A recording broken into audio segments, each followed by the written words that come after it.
Great to have you back with us today on the Virtually Agile podcast. I'm Chris Stone, your friendly neighbourhood virtual Agile coach.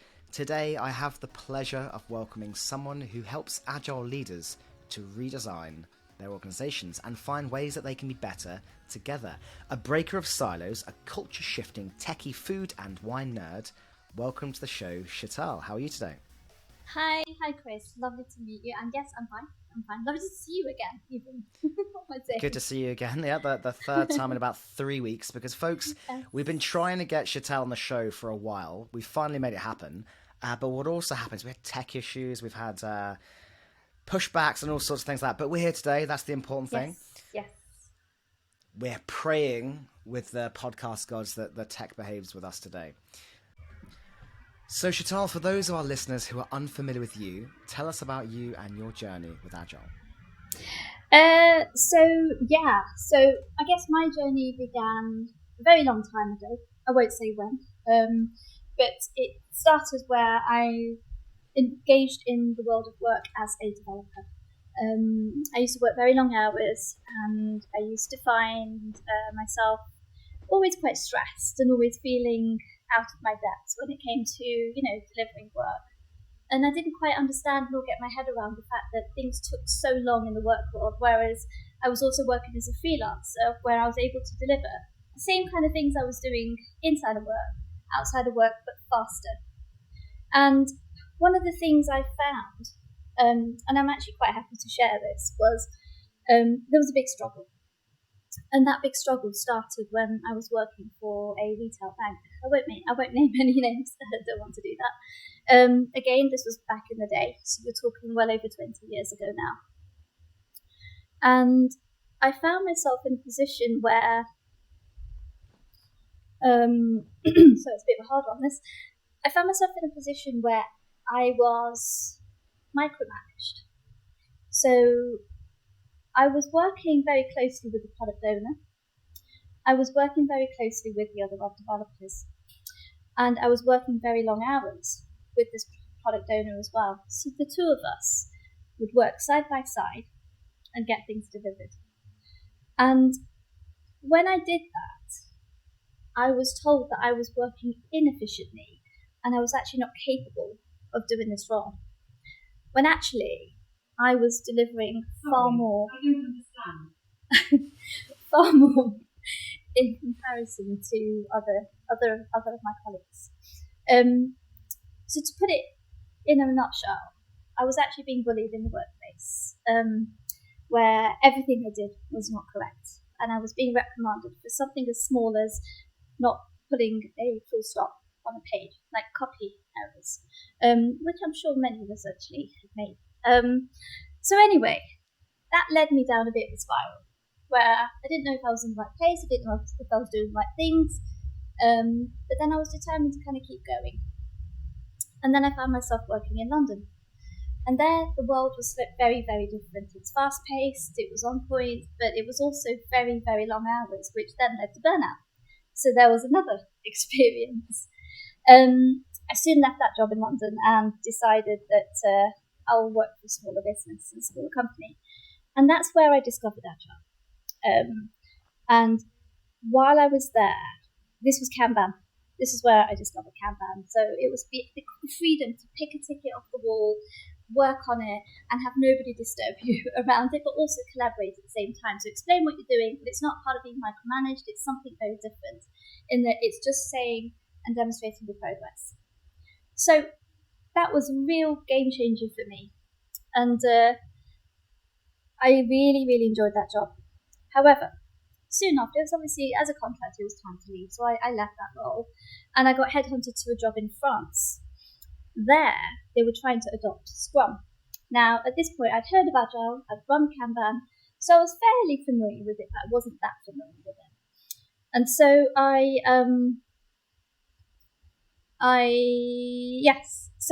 was working with a Scrum Master who was very keen on implementing Scrum. So he just started, I just started, we were all trying to find our feet. This guy was out of his depth. He'd never done Scrum Mastery before. He was an ex-developer and he did not know what he was doing. So I put my hand up and I said, hey, I've done Agile before, I can help you. And so obviously he really kind of like embraced that idea, and I was like, okay, let's do it. I had no clue what I was doing. I'd never actually done Scrum. So the first time we actually decided to plan poker together, I completely failed. But then it was such a steep learning curve. I literally threw myself at the deep end, learnt all of the agility, agile ways of working. I started with DSDM, I learned about Lean, I learned about Scrum, I went back and learned about Kanban, and then I went all in, guns blazing. And we managed to transform 7 teams while we were there. And that was my turning point and my big introduction to Agile. Sorry, a bit long, but that's me. It's quite the journey, bit of a saga, and I'm so glad that you've shown so much tenacity to overcome, obviously, some difficult situations with the unfortunate situation you were in a previous life. Yes, and you've experienced lots of different ways of doing Agile. Now, I know there's a topic you're very keen on, which is obviously Agile leadership. How would you define Agile leadership, and what are some of the key characteristics? Yeah.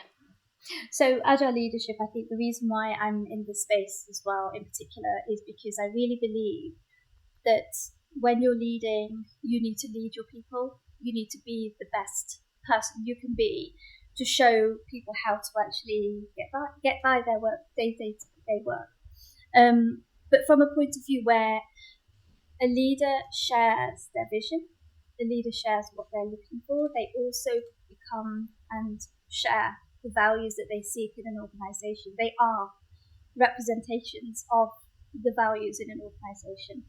So from that point of view, a leader is not someone who commands people and controls them. I really am against that. And I think that stems from my old world a little bit. But let me just give you an example of a leader, actually. So one of the places I worked, we worked with a product lead, and he was fantastic. And he was what I would say a great leader. He would sit with us as a team. He would always be available to answer any questions we had. He was always empathetic to anyone struggling with the work that they were doing. And he was always just available. I think that's the biggest thing here, but communicative. Like, he would always be back and forth, and he was so passionate about the product that he knew it inside out, and he helped people who didn't know what they were doing. So it was that support. He enabled their growth, he supported their growth, and made sure that people had all the tools and the kind of processes in place that was necessary to get this product to a place of success. And that, to me, is good leadership. It's a passion, it's a drive, it's knowing the vision and actually sharing that vision as well. So it's, from your perspective, is that clear articulation and alignment of people around a vision, alongside creating an environment where they can succeed, they can deliver what it is we're trying to deliver.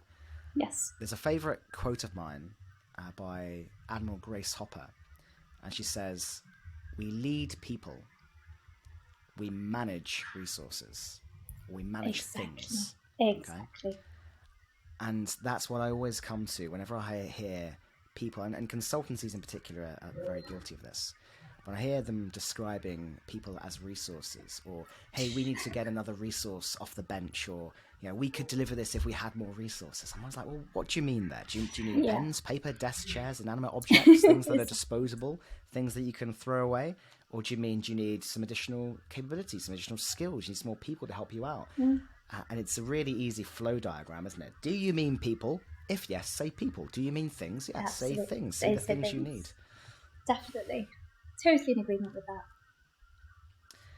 So, Agile leadership, you've described a great story of an Agile leader from your own experience. That person who was exemplifying for you Agile leadership. How do you measure the success of Agile leadership in an organization? What are the signs? The signs of success are high levels of productivity. Teams who are working well together. So there's a sense of kind of synergy in a team. There's a dynamic where people are working together without actually needing their leaders present. So there's this heartbeat that's working for the delivery teams, for example. I think it's also speed. So sorry, I'm thinking out loud here. So speed of delivery. So for example, if you're in a place where there's decent leadership, one, you're going to have a sense of purpose. The second thing is that because you've got a sense of purpose, you're going to actually be more focused in the work that you're doing. When you're more focused in the work that you're doing, you're more likely to be producing better results. So you're actually delivering against quality over quantity. So you may not be delivering everything all at once. That doesn't work. But you might be delivering a better level of quality. And if you're delivering at a better level of quality with a customer in mind, for example, and you're product focused, then what you're doing is you're actually delivering a high quality product as well. Because a good leader is going to encourage the delivery teams to build something that they are passionate about as well. So they carry that passion forward and they invoke it into their teams. It's injected into their teams as well. And I think that is a good measure of success, is where the teams come together, they work together, and they've got their own mission that they are clearly working on, that can then allow for things to reach markets at a reasonable pace, at a good pace, at a higher level of quality than just spitting things out and churning things out as you would do in an organisation spirit. So from your perspective, it sounded to me like, and correct me if I'm wrong, it sounded like you were saying that where there's good agile leadership, you'll have more of the right things being built over lots of the wrong things being built efficiently. Absolutely, exactly that. You're on point there. Because that's always a frustration of mine, when there's too much focus on speed and productivity and like velocity and things like that, and it feels arbitrary, but let's continuously get faster at what we deliver. There's nothing wrong with focusing on pace, but it shouldn't come at the cost of building the right thing. I would honestly rather have slower pace, because there's no single customer out there that cares how many story points you deliver. No, absolutely. They care not. about how your product helps them, how it makes them feel. Yeah. They don't necessarily care how efficient it is, unless it's a client of yours, and you need something for a certain deadline. Again, those are somewhat arbitrary, but it's better to build the right thing that a customer actually wants, actually needs, that helps them, that makes their life better, that makes them feel a certain way, than is just to continuously churn out features. Exactly, and that's that. You've just hit the nail on the head. It's customer centric. So a leadership that actually allows their people access to real customers, so they can test a product before it goes live. I think they're the true innovators in most organisations. So just really want to put that out there as well. So I'm going to build on that further. What I'd like to reinforce myself is not just allow people to do that, but to encourage it. To say, hey, I would rather us measure ourselves on how frequently we engage with our customers, how much we demonstrate we're building the right thing for them, with them, alongside them, as opposed to just allowing them to have a conversation with a customer, for example, but to encourage it. We want that. That's the behavior we want. I love it when customers say or companies say, hey, we're customer centric. Demonstrate that. How are you customer centric? Because it's just lip service otherwise. Absolutely. And a good example of that actually is the company Saab. So I'm giving you some free promo here now. They are building fighter jets, and their customers are on site testing those fighter jets before, and feeding back on them as well before they actually go into the market. And I think that's amazing. They've actually hired customers. I think that's great. That's what I describe as citizen developers. If you can get a customer or multiple customers to rotationally be part of the teams building the product, you've got a much higher chance of actually building something that they want or that they need, and you'll reduce risk that way by catching wasteful efforts earlier, and therefore the bottom line is directly impacted. So the closer we can get to customers, there's a great technique I use called days since last, right? And the way days since last works is you just periodically check in with a team or even a company and say, hey, when you list out a series of events. How many days has it been since we last spoke to a customer? How many days has it been since we last performed a health check of some kind? How many days has it been since we reviewed our definition of done or our quality criteria? These sorts of things. And the longer it's been since these events are happening, it's not necessarily a negative, but it's a sign.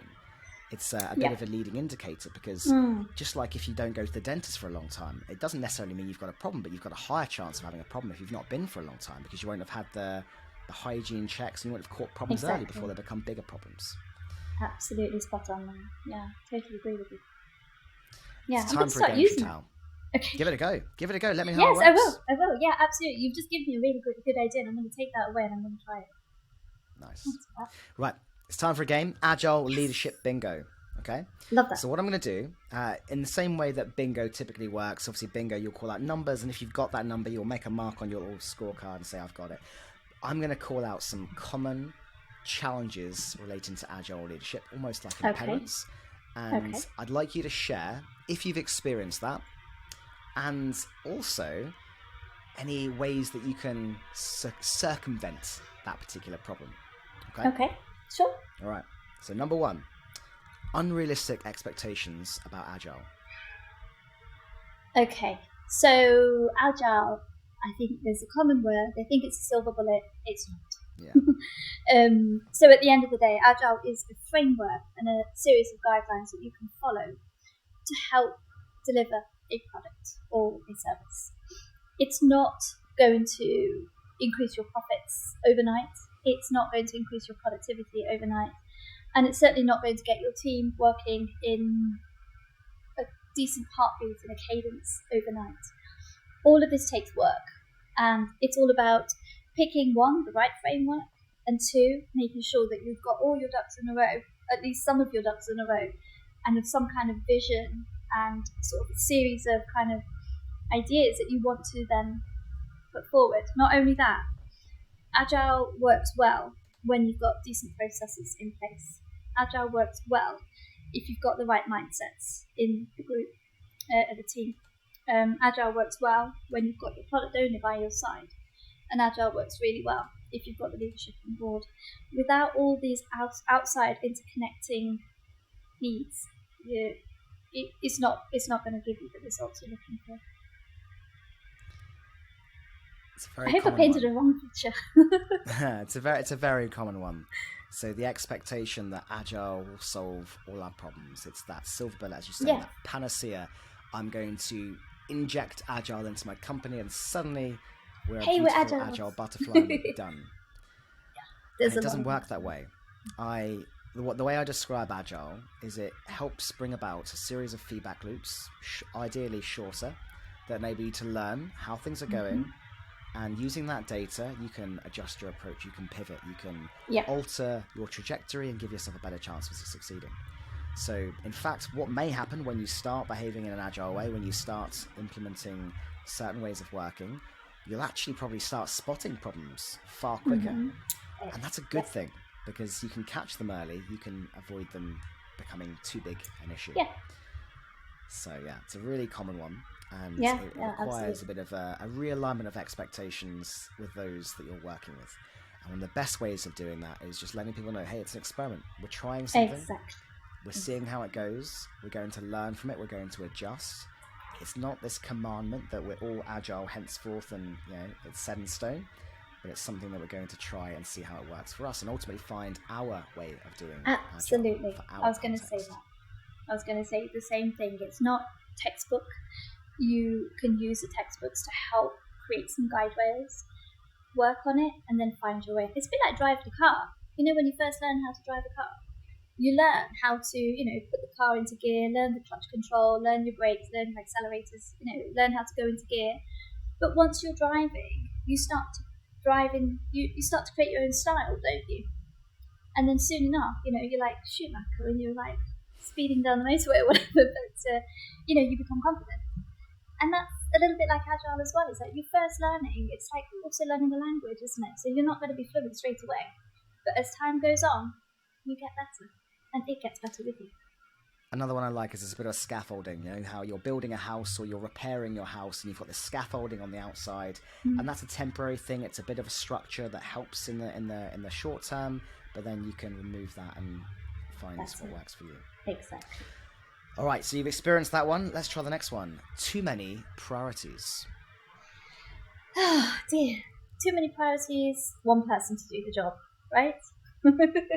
So how do you manage it? So come on. Nothing is always okay.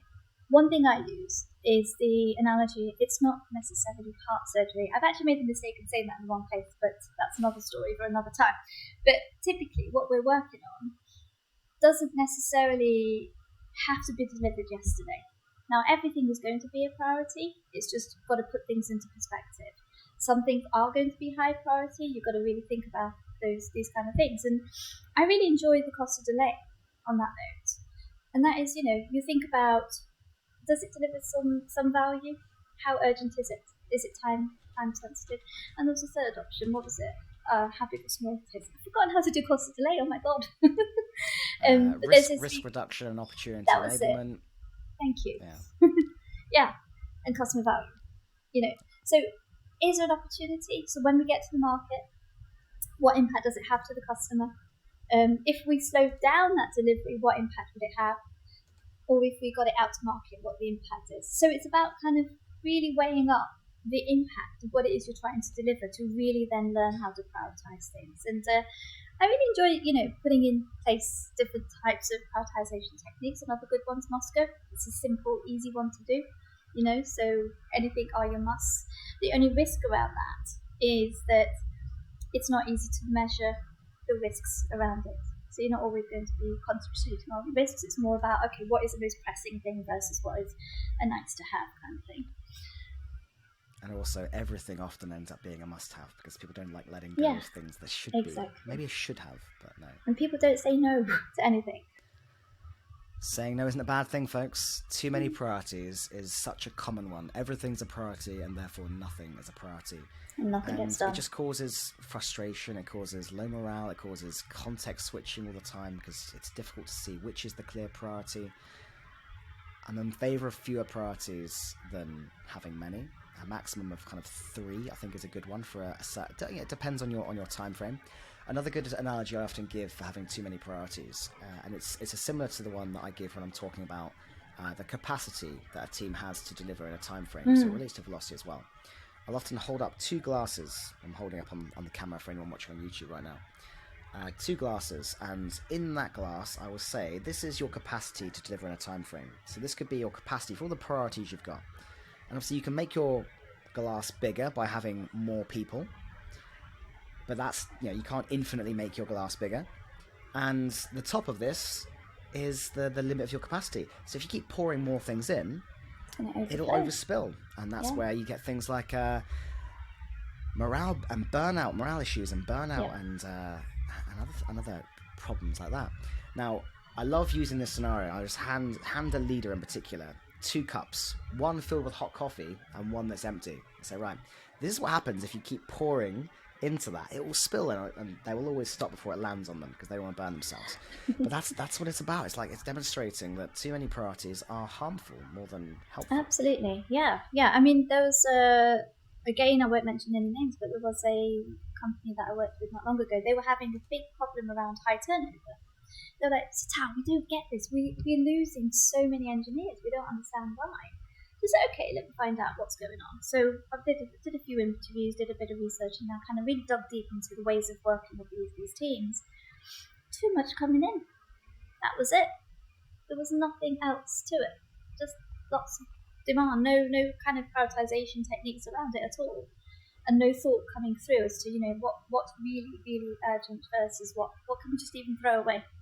Everything is a priority. And it's not good for you. It's not healthy. Absolutely not. Okay, next one. A lack of retrospection. Now, this happens even amongst leadership, and commonly amongst leadership. They don't pause to reflect. So have you experienced this, and how would you try and navigate it? Yes, all the time. What? I don't do these things. I'm too professional for that. No, you're not. Nobody's too professional to pause, reflect, and think about how they feel things have gone over the last course of 1 week, 2 weeks, 1 month. Doesn't matter. Reflect, look back, and really think about what's going well and bring more of that forward. Think about what's not going well and seek out your solutions to those problems, whatever they may be. And look at where there's any opportunities as well. Look for the gaps, look for any knowledge gaps. Just look and reflect. I'm a huge advocate of retrospectives, and I actually, if I'm honest, it makes me cringe when I hear even development teams, but even leadership teams say, we haven't got time for that. If you haven't got time for that, then you're not improving. And I think retrospective is one location, one safe space, if you create a safe space, to get better, improve continuously. And I know that's a buzzword I'm using, but it's a fact. So that's what it's for. It's to help us reflect on not only our team, but also how we're doing inside the work that we're doing as well. And I highly, highly encourage anyone who's listening, who's working in the senior leadership world, to start thinking about doing their own retrospectives as well, if you're not already doing it, because it's so invaluable. Completely. To me, it's the one thing that shouldn't be omitted, the one thing that shouldn't be cast aside. If you get those right, everything else will follow. I describe the key to agility being continuous improvement, and the key to continuous improvement being retrospective. So it's so frustrating when I hear leaders talking about either not having time for retrospectives or believing they're only for teams, only for the development teams building things.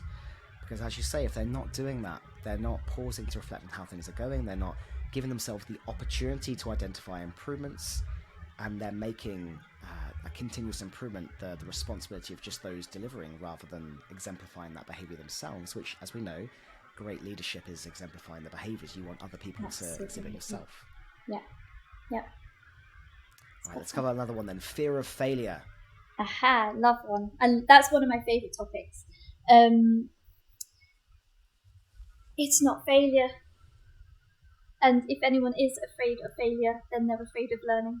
So that's one big message I want to put out there. If you're scared of failing, it means you're afraid of learning, because that's the one place I've learned everything the hard way, by throwing myself in the deep end, getting things wrong time and again, to then be where I am today. And I think if it wasn't for those failures, I don't think I'd be here today, because I would have just stayed in my comfort zone.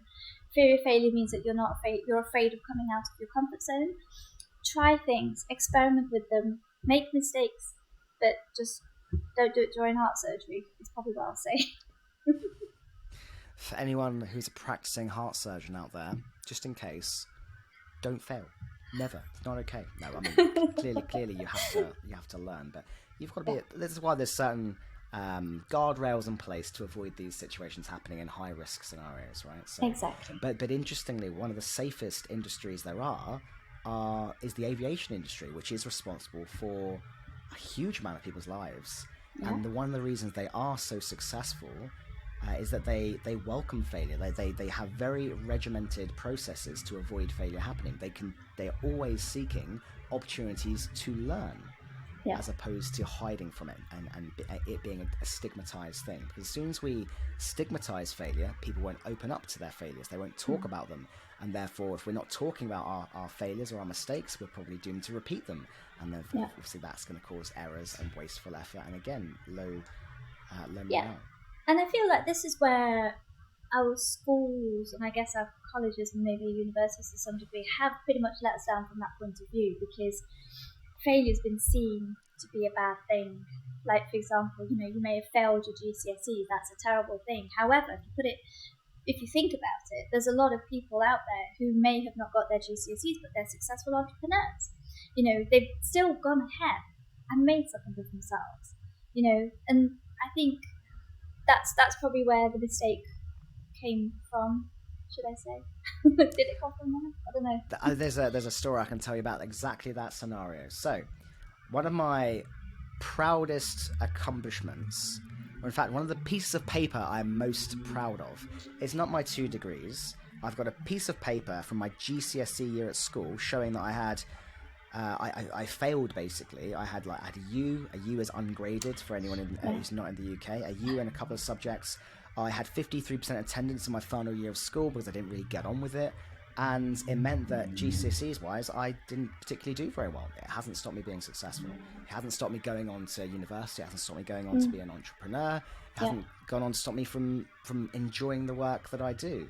Now, schooling, as you said, at certain ages will put a lot of pressure on people. You must get these GCSEs right, and it will influence the whole trajectory of your career. And yes, it is very heavily impact that, but it's not the end of the world if it goes wrong. So one of the things that I do is I go back to schools, and the route I took was for a high national diploma. I go back to the college, South Downs College, back in Portsmouth, and I'll go and speak to people and let them know, hey, if you make a mistake, it's not the end of the world. You're going to be fine because you can turn it around. There isn't that, there's a lot of pressure, but it's not going to stop you being successful. Absolutely agree with you. Yeah, there's so many people out there that may not have done so well in school or college or uni, but here they've done so well in life in general. So it's not for everybody, but then also there's the academics where it does work as well. So it's all about following your passion, I think, as well, to some degree. I'm going to say you've scored a full bingo on my bingo card there, which is, you've celebrated it. Let's call it celebrating failure. Good stuff. All right. So we love to amplify new voices here, Sheetal. So who is out there doing great work that others should be aware of? Are there any names that you can give us? There is, yes. There's a lady named sorry, I can't pronounce her name, so I actually happened to look her up properly so I'll get her name right. Her name's Gwenno Hughes. She is an amazing agile coach. She actually did a talk with us at one of our meetups when she started during COVID. And I think this woman is really worth chatting to. She's bubbly, she's lively, she's just got this addictive character. That's the way to describe her. She's just brilliant. And I'll send her your details on her LinkedIn to you so you can connect with her because she's just fantastic. Next time I need an agile hit, I will look her up because you said addictive. Let's do that. All right. Yep. Anyone else?